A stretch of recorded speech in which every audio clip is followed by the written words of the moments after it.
तर भोंदू खरात पूजेच्या नावाखाली भक्तांसमोर स्वर्गात जाण्याचा बनाव करायचा।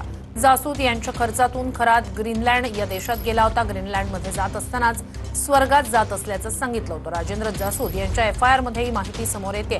कैलास मानसरोवर हे स्वर्गाचं एक टोक आहे, ग्रीनलँड हे स्वर्गाचं दुसरं टोक आहे, असं हा भोंदू खरात सांगायचा। तुमच्यासारखे भक्तगण लाभल्यानंच स्वर्गात न जाता भारतात येतोय असं सांगून खरातनं स्वर्गात जाण्याचा बनावट प्लॅन रद्द केला होता। अधिक या सगळ्या संदर्भात जाणून घेऊया आपले प्रतिनिधी कृष्णा सोनारवाडकर यांच्याकडून। कृष्णा, या सगळ्यात एक महत्त्वाची बाब ती म्हणजे जासूद यांचा जो एफआयआर आहे आणि त्यांच्याकडून जी तक्रार करण्यात आलेली आहे त्यातून अनेक नवनवीन आणि धक्कादायक बाबी समोर येत आहेत।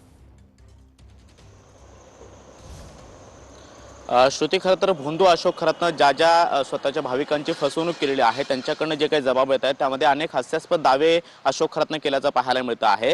राजेंद्र जासूद यांच्या पैशातून जेव्हा तो ग्रीनलँड या देशामध्ये गेलेला होता तेव्हा एका हॉटेलमध्ये स्वतंत्र रूममध्ये थांबलेला होता आणि तिथल्या हॉटेलच्या फरशीवरती झोपून मानसरोवर हे स्वर्गाचं एक टोक आहे तर हे ग्रीनलँड हे स्वर्गाचं दुसरं टोक आहे आणि म्हणून मी आता स्वर्गात जायला तयार झालेलो आहे अशा पद्धतीचा दावा त्याने केलेला होता। आणि त्यानंतर राजेंद्र जासूद आणि त्यांच्यासोबत असणारा एक मित्र जे त्याच्या भक्तीमध्ये पूर्णपणे लीन झालेले होते त्यांनी त्यांचे पाय पकडून विनवण्या केल्या की तुम्ही स्वर्गात जाऊ नका, तुम्ही भारतात आमच्यासोबत परत या। आणि त्यानंतर भोंदू अशोक खरातनं मी आता तुमच्यासारखे निस्सीम प्रेम करणारे भक्तगण लाभलेले आहेत म्हणून मी स्वर्गात जाण्याचा प्लॅन रद्द करतोय आणि तुमच्यासोबत भारतात येतोय अशा पद्धतीचा सुद्धा दावा केल्याचा राजेंद्र जासूद यांनी एफआयआर मध्ये म्हटलेलं आहे। त्यामुळे भोंदू अशोक खराच्या या सगळ्या बनावाला बळी पडलेले अनेक भाविक आहेत जे समोर येत आहेत ते सविस्तर सगळा इतिवृत्तांत सांगतायत आणि त्याच्या आधारावरती नक्कीच कृष्णा, अत्यंत महत्त्वाची घडामोड अपडेट्स घेत राहू।